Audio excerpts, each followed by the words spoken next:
Hello everybody, Maven here, and today we're taking a look at the revamped Zealot's Reward fusion rifle from the Garden of Salvation raid. You can get this weapon from the first encounter, which is arguably the easiest one to farm. Anyways, sorry PvE players, but today we're focusing on the Zealot's Reward for PvP. And as a fusion main, all the way since Destiny 1, I just had to make this video because this is my favorite fusion in the game. I have thousands upon thousands of Crucible kills across several different fusion rifles, but the one I've used the most is my Zealot's Reward with over 3,000 kills on my Crucible tracker. It's for sure my baby. But that was on the old Zealot's Reward before it got reissued. Now there's kind of a split between the fusion main player base right now between whether the old Zealot's Reward is better than the reissued one. And the reason why is because the old Zealot's Reward has the perk High Impact Reserves, which is arguably the best perk for a fusion rifle.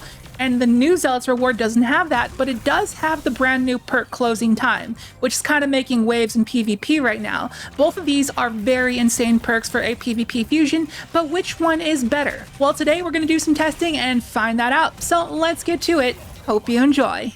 Alright, so something's up with my audio today, so if it sounds different, I apologize. But anyways, before we begin our testing, let's take a look at our roles here. So on my old Zealots, I have Under Pressure and High Impact Reserves with Full Bore, Particle Repeater, and a Range Masterwork. And all in all, we have a grand total of 47 range. And if you're new to Destiny and don't understand why these perks are so good on fusions, it's because their effects are more effective when the magazine is lower. And since you spawn in Crucible with 1 ammo, they're basically always active. So we get bonus stability, accuracy, and damage pretty much all the time. Now moving on to my new Zealots, we got Under Pressure and Closing Time, both enhanced with Small Bore, Projection Fuse, and a Ranged Masterwork. And this new Closing Time perk is also active when the mag is near empty, and instead of bonus damage, it's going to give us bonus range, accuracy, and handling. And according to D2 Foundry's community research, it assumingly grants plus 20 range if we have 1 in the mag, and plus 10 range if we have 2 in the mag, which is pretty good. And it also grants bonus accuracy, which stacks on top of the bonus accuracy from Under Pressure. So it's a very sticky fusion rifle.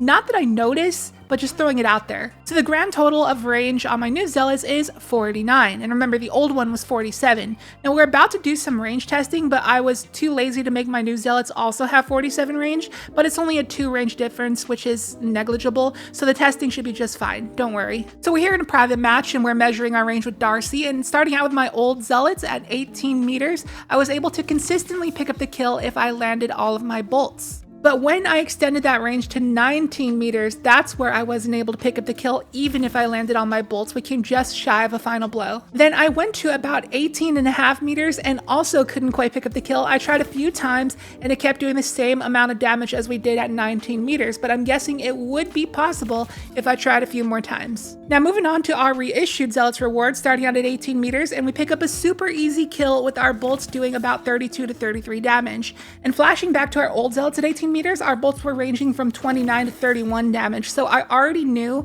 that the new Zealots was destined for greatness. Now moving on to 19 meters, and I was barely able to pick up the final blow. It did take us 4 tries, but at least I did do what the other Zealots could not do. Sure enough though, I wasn't surprised that it failed to pick up the final blow at 19.5 meters. However, I will say this is not the max amount of range that you can possibly get on this Zealots. You could have full bore instead of small bore, and you can put on this ballistics mod for a bit more range, and at that point you might be able to kill at 20 meters.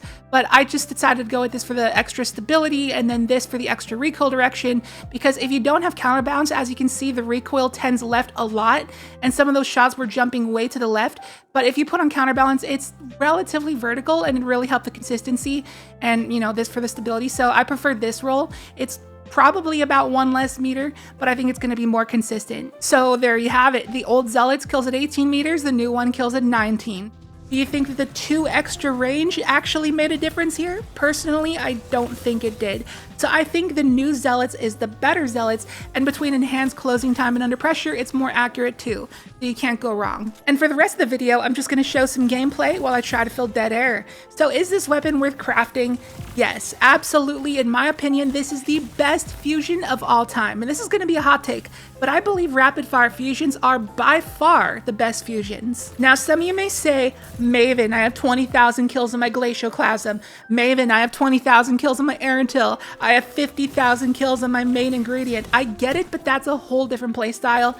The high impact fusion playstyle is what's called a bot playstyle. The only way you can really use a high impact fusion is by bot walking around corners and pre-charging. So that means no movement tech whatsoever. You're literally just strafing out of cover, and that is extremely punishable. If you're not a fusion main, you have no idea how punishable that is. And with the slower firing fusion, you are so much more prone to things like shotguns and team shots. And the only payoff is that you have like 3 or 4 more meters of kill range, which is definitely not worth the trade-off in my opinion. And precision frames such as main ingredient are pretty similar, but just slightly more flexible. The Zealots can kill at 19 meters, and that's more than enough for me. Rapid fire fusions are so much more flexible and far less punishable than the other frames. You can slide with them, you can jump with them, you can react with them, and you do not ever have to pre-charge. When you pre-charge spam around a corner with the high impact, your opponents will hear it and outplay you. They have time to think of a way to outplay you, like jump over you or something and make you miss your shot. That's not an issue for the rapid fires because they charge so fast that you don't need a pre-charge. You can catch people off guard. And another hot take, but I do believe rapid fire fusions are just as broken as 340 pulses, but they're never getting nerfed. You know why? Because nobody uses them. I've cheesed countless people with these things. I've done so much disrespectful stuff with these things on a daily basis. I just feel dirty. I've gotten so much hate mail that I turned off public DMs. Like, imagine that your SMG always had a 0.2 TTK because that's what rapid fire fusions feel like. So if you wanted to get into using fusions, seriously look no further than the Zealot's reward.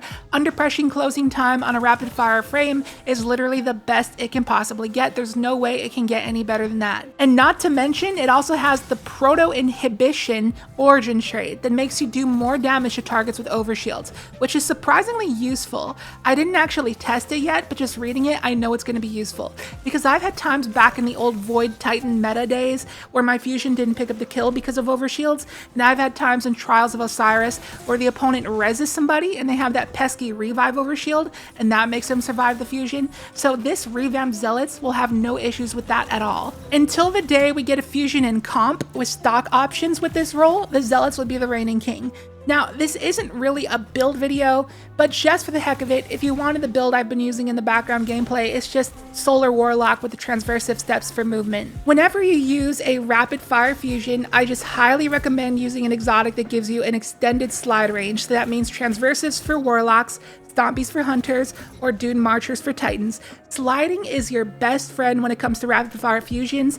8 times out of 10, you'll be sliding when you get kills with them. Get used to it and get the habit of it because that's one of the main strengths of rapid fires as opposed to the other fusion archetypes. And if you're not going to slide, then you might as well just use the main ingredient or the Glacial Chasm because that would fit your playstyle. For my subclass, I've messed with a few different iterations, but in 6s, I've been having fun with this ignition setup with Celestial Fire, Incendiary Grenades, and Ember of Ashes.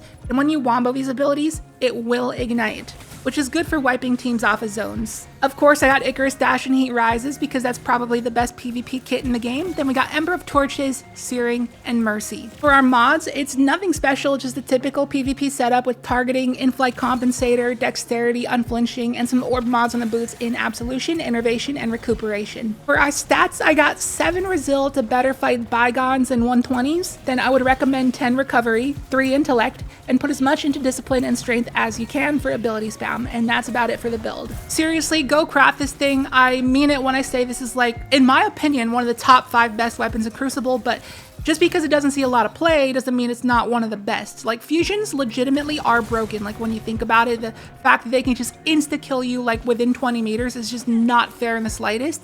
But they're not going to get nerfed because nobody really uses them. They're not dominating the meta. And whenever I use fusions, I just absolutely slay out lobbies because they're just so unfair. Like, I'm just going to show some end screens from the games we had in the background gameplay. This is not to flex or anything. I'm just showing what I did with the fusion because fusions are broken. And I dropped a 40 bomb, and then immediately the next game, I dropped a 44 bomb. Like, it's insane how easy it is to just run around with the fusion and get free kills. It's legitimately free kills. So good luck on the grind. It's going to be 3 weeks before Garden of Salvation is farmable again, but the first encounter is very, very easy to farm. The Lost Signal cheese still works. Bungie did not nerf it, and you don't have to save the CP. You can just reset the raid completely. Makes it really easy on you to farm it. So that's going to do it for the video. Thank you so much for watching. I hope you enjoyed it. If you did, be sure to drop a like and let me know down below in the comments what do you think about this fusion rifle if you've tried it. If you're new here, please consider subscribing. Would love to have you here. We got more episode Revenant builds on the way, so hope you stick around for more, and I'll catch you in the next video. See you later.